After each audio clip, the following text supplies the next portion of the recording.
Covid ಮಾರ್ಗಸೂಚಿ ಸಂಬಂಧಪಟ್ಟಂತೇನು ಇವತ್ತು ಕ್ಯಾಬಿನೆಟ್ನಲ್ಲಿ ಕೂಡ ಚರ್ಚೆ ಆಗಿದೆ. ಕೋವಿಡ್ ಬಗ್ಗೆ ಜಾಗೃತಿ ಮೂಡಿಸುವಂಥದ್ದು ಅವಶ್ಯಕತೆ ಇದೆ.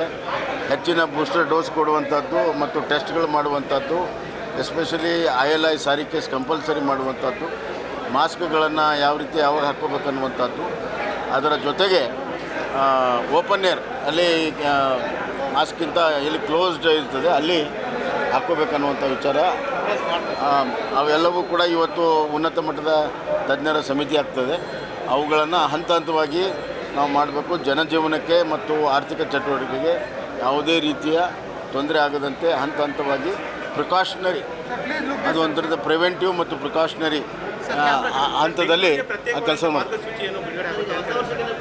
ನ್ಯೂ ಇಯರ್ ಬರ್ತಿದೆ ಅಲ್ಲ, ನ್ಯೂ ಇಯರ್ಗೆ ಅದು ಯಾವಾಗಲೂ ಏನು ನಾವು ಡೈರೆಕ್ಷನ್ಸ್ ಕೊಡ್ತೀವಿ, ಇವತ್ತು ಆ ಡೈರೆಕ್ಷನ್ಸ್ ಇರ್ತದೆ. ಸ್ವಲ್ಪ ಕೋವಿಡ್ ಹೆಚ್ಚಾಗ್ತಿರುವಂಥ ಹಿನ್ನೆಲೆಯಲ್ಲಿ ಬೇರೆ ದೇಶದಲ್ಲಿ ಕೆಲವು ನಾರ್ಮ್ಗಳನ್ನು ಅದರಲ್ಲಿ ಆ್ಯಡ್ ಆಗ್ತದೆ ಅಷ್ಟೇ.